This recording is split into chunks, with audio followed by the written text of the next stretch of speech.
Assalamualaikum warahmatullahi wabarakatuh. Kami dari kelompok 1 PGMI 3B.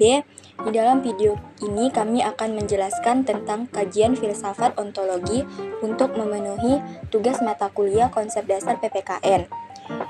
Anggota kelompok kami yaitu saya sendiri, Elhaz Gusma Putri, Muhammad Ikhwan Ma'rufi, Muhammad Khairul Farizal, Rosmawati, Nabilah, Tias, Sinta, Utin Miranti, Rani Ramadanisa, dan Sofiatul Jannah. Selamat menyaksikan. Kajian filsafat ontologi bertujuan menelaah hakikat suatu ilmu dan melihat suatu pengetahuan dari objeknya, wujud hakiki dari objek tersebut, dan hubungan antara objek dengan gaya tangkap manusia melalui aktivitas indranya seperti berpikir, merasa, dan mengindra, sehingga dapat membuahkan pengetahuan. Objek telaah pendidikan kewarganegaraan atau citizenship education memiliki 3 aspek. Yang pertama yaitu aspek ideal pendidikan kewarganegaraan, yang kedua aspek instrumental pendidikan kewarganegaraan, dan yang terakhir yaitu aspek praktis pendidikan kewarganegaraan. Adalah aspek ideal pendidikan kewarganegaraan. Aspek ideal pendidikan kewarganegaraan adalah landasan dan kerangka filosofis sebagai titik tolak dan juga sebagai muara pendidikan kewarganegaraan di Indonesia. Dan selanjutnya aspek instrumental pendidikan kewarganegaraan. Aspek instrumental pendidikan kewarganegaraan adalah sarana pragmatik pendidikan sengaja dibangun dan dikembangkan untuk menjabarkan substansi aspek-aspek ideal. Aspek praktis pendidikan kewarganegaraan. Aspek praktis pendidikan kewarganegaraan adalah perwujudan nyata saran programatik kependidikan pada aspek instrumental secara nyata berupa penerapan konsep, prinsip, prosedur, nilai dalam pendidikan kewarganegaraan yang berinteraksi dengan keyakinan, semangat, dan kemampuan para praktisi, serta konteks-konteks pendidikan kewarganegaraan. Objek pengembangan kewarganegaraan atau biasanya disebut dengan citizenship education. Objek pengembangan pendidikan kewarganegaraan adalah ranah sosial psikologis, yaitu keseluruhan potensi sosial psikologis yang meliputi ranah kognitif, afektif, dan psikomotor, yang secara pragmatik diupayakan untuk ditingkatkan secara kuantitas dan kualitas melalui kegiatan pendidikan.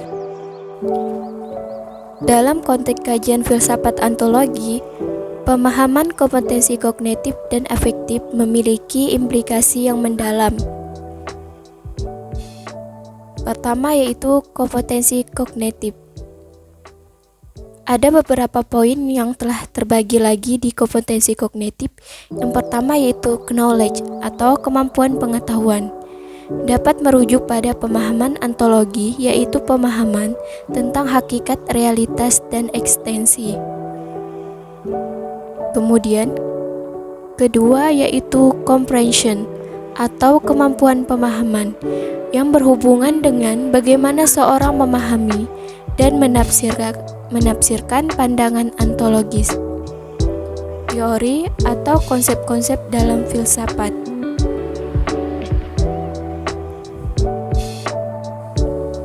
Kedua, kompetensi afektif. Kompetensi afektif ini terbagi lagi menjadi 2 poin. Poin yang pertama yaitu receiving, yaitu sikap menerima. Dalam ontologi bisa mencerminkan sikap individu terhadap beragam pandangan ontologis yang ada. Seorang filsuf ontologi harus mampu menerima variasi pandangan dan meresapi nilai-nilai filosofis yang berbeda. Kemudian responding, yaitu sikap menanggapi.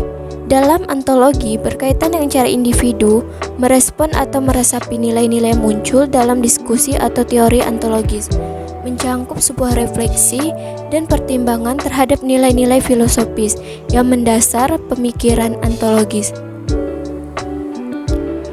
Dalam ontologi, baik kompetensi kognitif maupun afektif sangat penting. Mengapa?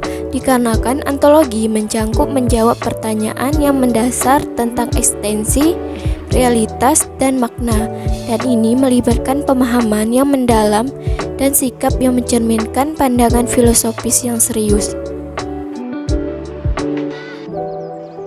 Kompetensi psikomotor adalah kemampuan dalam perbuatan atau tindakan sehari-hari yang sesuai dengan norma dalam masyarakat, bangsa, dan negara, meliputi A. Keterampilan meniru, mencontoh, imitasi, B. Keterampilan melakukan sesuatu tanpa contoh, manipulasi,